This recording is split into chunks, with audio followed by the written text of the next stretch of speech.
کراچی سے کسی نے پوچھا ہے، میں 30 سال کی باشعور پڑھی لکھی لڑکی ہوں، مجھے بچپن سے شوگر ہے اور میں انسولین پر ہوں، میری شادی نہیں ہو رہی ہے، میں بہت پریشان ہوں۔ لوگ اس بیماری کی وجہ سے مجھے ریجیکٹ کر دیتے ہیں، میرے رشتے آتے ہیں لیکن میری والدہ کو سمجھ نہیں آتے، اور والد کا انتقال ہو چکا ہے۔ میں کہتی ہوں کہ میری شادی کریں، اب مجھ پر مایوسی طاری ہو گئی ہے۔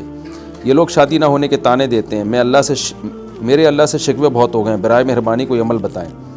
ہمارے سوسائٹی میں دوسری تیسری شادی کا رواج نہیں ہے، اس کا یہ عذاب ہے کہ آپ تو شوگر ہیں، جن کو شوگر نہیں بھی ہے ان کی بھی 30 سال سے زیادہ عمریں نکل رہی ہیں، بہت سی ایسی لڑکیاں ہیں، کوئی عیب نہیں ہے، پھر بھی جی مرد کو تھوڑا سا ان کو جو تھوڑی سی کوئی شکل اچھی نہیں ہوگی، تھوڑا ویٹ زیادہ ہے، اس بیس پہ رشتے انکار ہو رہے ہیں۔ ابھی مردوں کے دماغ بہت اوپر پہنچ چکے ہیں، تو جب ہماری سوسائٹی میں 2-3 شادیوں کا رواج ہوگا تو یہ مسائل خواتین کے ٹھک کر کے حل ہوں گے۔ تو یہ اللہ کا قصور نہیں ہے، سوسائٹی کا قصور ہے، ہمارا قصور ہے، اس لیے سوسائٹی میں 2-3 شادیوں کو پروموٹ کریں۔ میرے پاس تو ایسے لوگ بھی آئے ہیں جو معذور لڑکیوں کو نکاح کا پیغام بھیج رہے ہیں دوسری شادی کے لیے، پولیو کی ایک خاتون جن کے بیچاری کے پاؤں میں کچھ ہو گیا اس کو پیغام بھیجنے کہ یار دوسری پہ اب چلو ایسا کر لیتے ہیں۔ ایسے بھی میرے پاس کیس آیا کہ ایک شخص نے کہا کہ جو ایک لڑکی ہے اس کے گردوں میں فالٹ ہے، ڈائلیسس پر ہے، تو جو ہے وہ مالدار آدمی، اس نے کہا میں کیونکہ 20-25 سال کی لڑکی ہے، اس نے کہا میں اس کو دوسری شادی کرنے کے لیے تیار ہوں۔ تو جب مرد سیکنڈ تھرڈ میرج کی طرف آئے گا تو یہ مسائل آٹومیٹیکلی انشاءاللہ حل ہوں گے۔ میں دعا کرتا ہوں اللہ آپ کو کوئی اچھا رشتہ بتائے۔ اور ویسے بھی جو لوگ ہیں نا جو شوگر کی وجہ سے کسی لڑکی سے نکاح نہیں کر رہے، تو خوب ایک بات اچھی طرح سمجھ لیں، شوگر کوئی ایسی بیماری نہیں ہے جس میں آپ کو نقصان ہو اس لڑکی سے شادی کرنے میں۔ شوگر کا مطلب کیا ہے؟ ہم جب گاڑی خریدتے ہیں تو ایک گاڑی مینول ہوتی ہے، ایک آٹومیٹک ہوتی ہے۔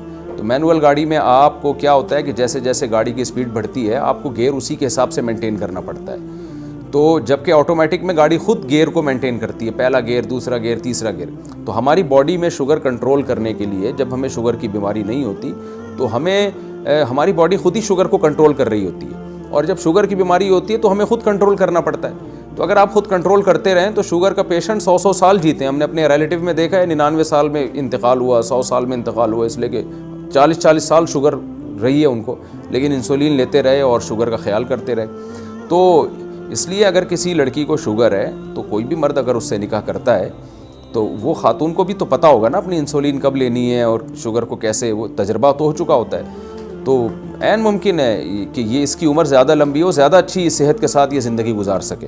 تو اس لیے اس کو ایسی بیماری کے طور پہ نہیں لینا چاہیے جس میں جو ہے ہم جو بہت زیادہ ڈر جاتے ہیں، گھبرا جاتے ہیں۔